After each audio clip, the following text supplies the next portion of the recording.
Uh, I welcome you for the third lecture of analog communication. So to start with, let us revise first what we have discussed in the last lecture. So last lecture we have seen the title of subject, central idea of subject, importance of the subject, objective and outcome. So these points we have covered, and along with that we have seen the concept of signal. So in the title of the subject, in the words analog communication, we have discussed the basic things about signal, and there are two types of the signal, that is analog signal and digital signal. So to make that concept more clear, we will see the graphical representation of any signal.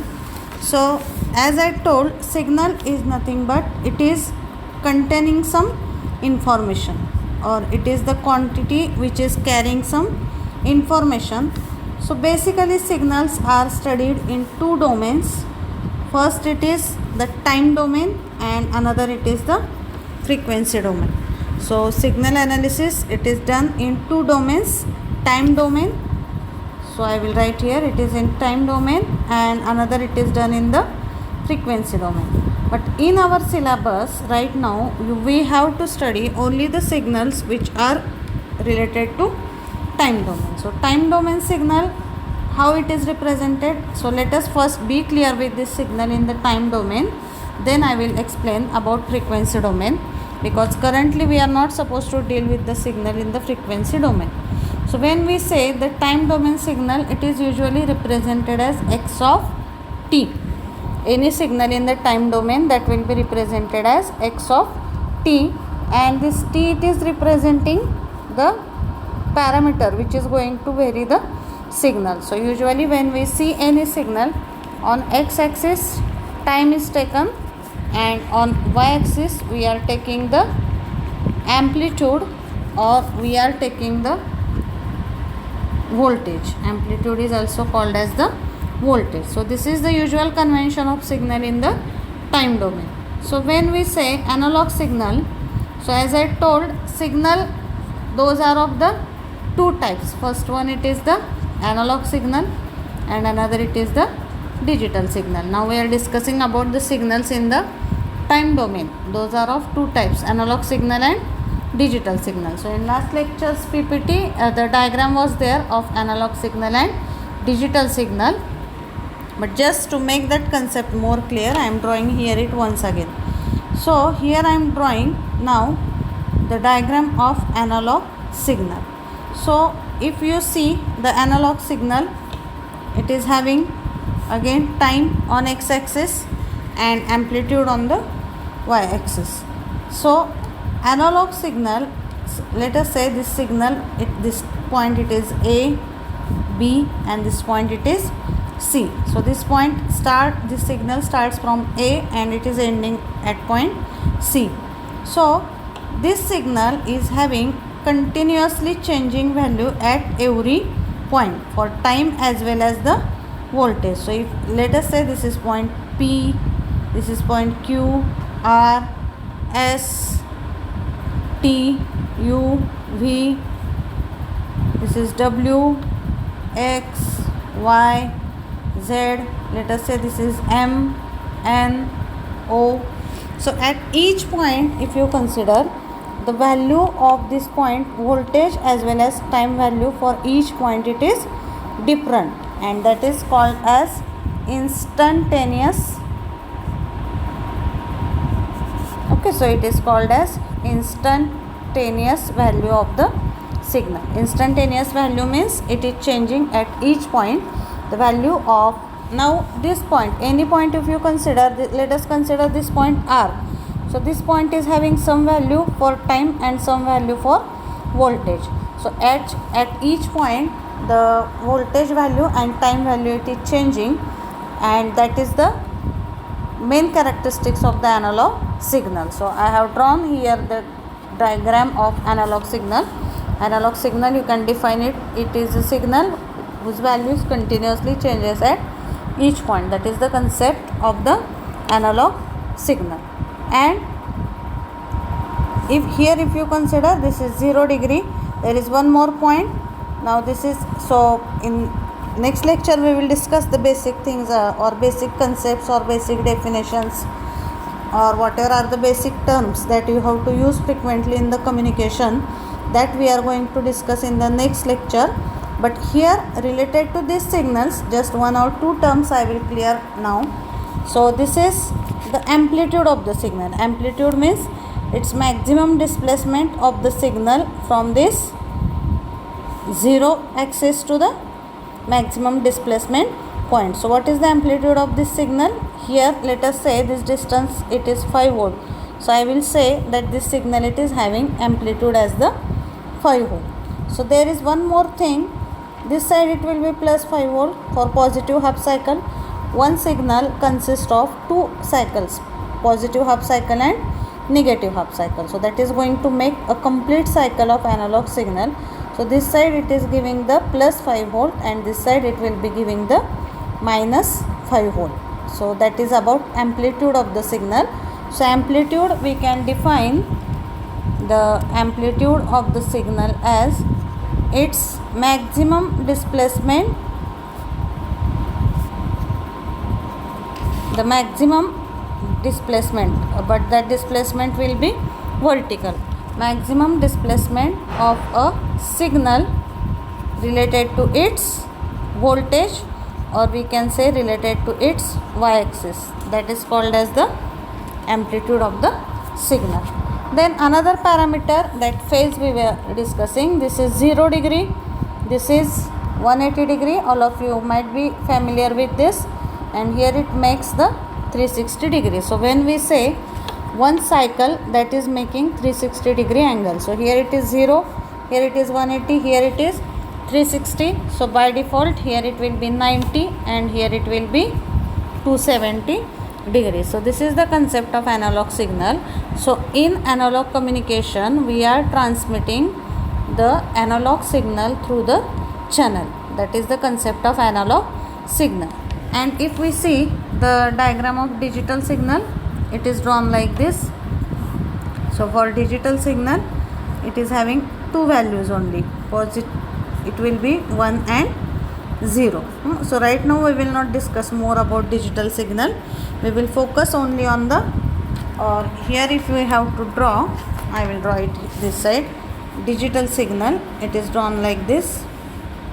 So for this, it is drawn like this. So this portion, it is positive and negative, this is positive, negative. So it is having only two values, this value it is considered as 1 and this is having the value as 0. So when we consider the digital signal, it is having only two values, 0 and 1. At each point its voltage, it is not instantaneously changing. Obviously it is having time on x-axis and it is having voltage on the y-axis, but at each point the value, it is not changing continuously, it is represented as 1 and it is represented as the 0. So positive half cycle is representing the 1 value and negative half cycle will represent the 0 value. That is the concept of this digital signal. So I think now you are familiar with what is the concept of analog signal. So that is basic type of the communication, and by using that signal, whatever communication takes place, that is called as the analog communication. And we have also covered the basic block diagram of communication system, or this, if it is not clear, still we will see that diagram in this lecture. So, and all these points are there in the introductory part of chapter number 1. So now I will start with chapter number 1. So chapter number 1, it is introduction. So if you see the syllabus of chapter number 1, it contains following points: introduction of communication, elements of communication system, baseband and carrier communication, modulation and demodulation, need of modulation, then type of modulation, type of communication channels, transmission line, parallel wires, coaxial cables, waveguides and optical fibers. These communication channels we have to study.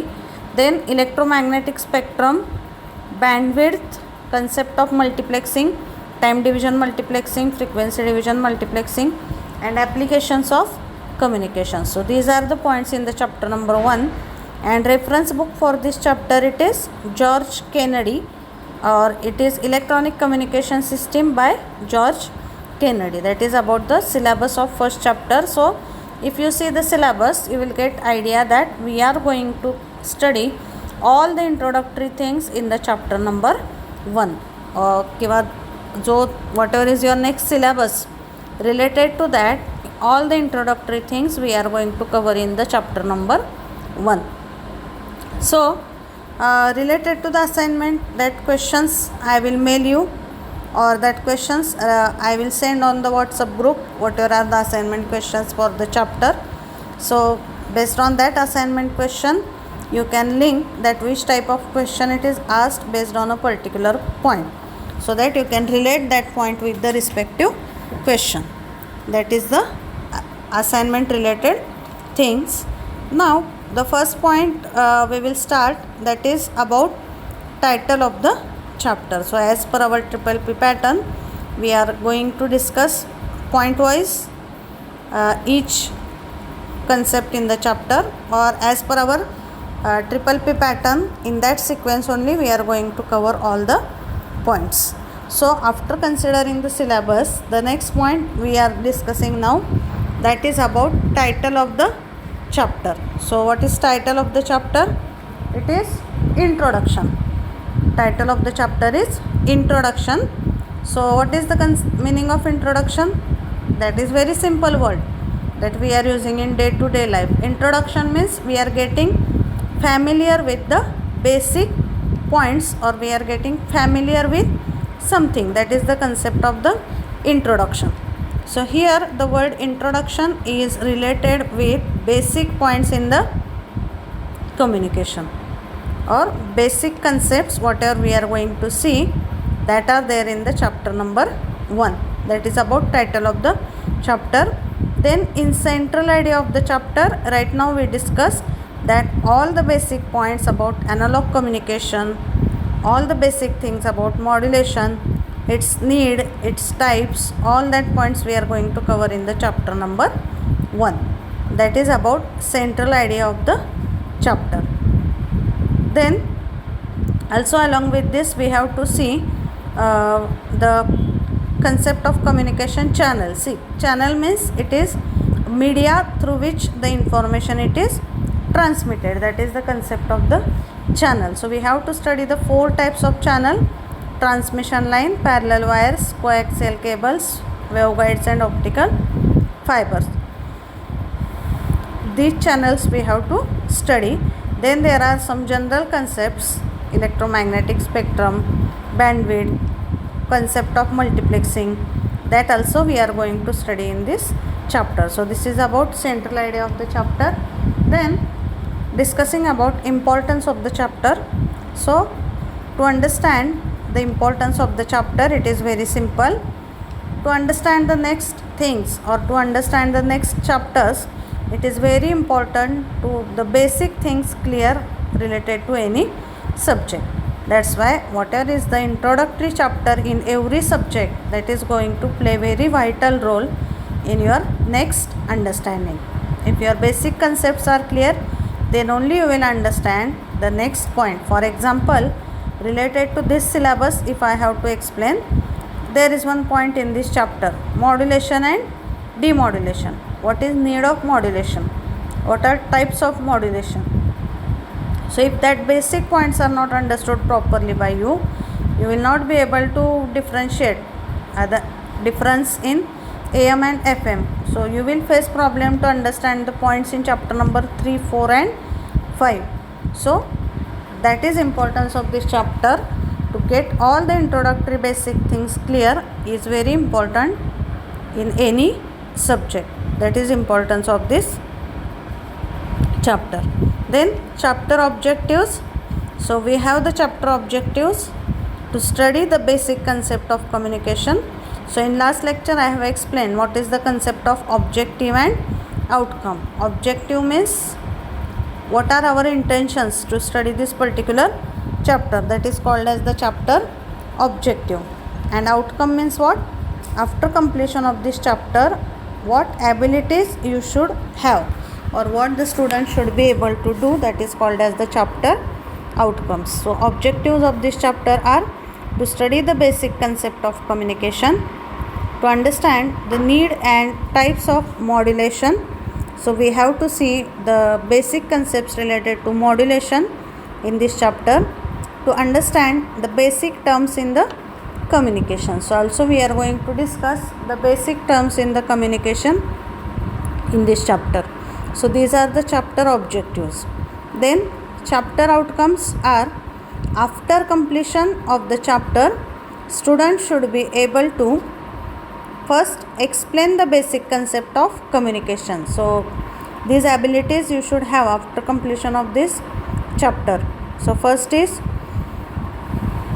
you should be able to explain the basic concepts in the communication. Second, explain the need and types of modulation, and to explain the different channels in the communication. So these are the expected outcomes from you after completion of the syllabus. So these are about title of subject, title of chapter, central idea of chapter, importance of the chapter, chapter objectives and outcomes. So this is about the basic points. Now the first point in this chapter, it is introduction to communication and elements of the communication system.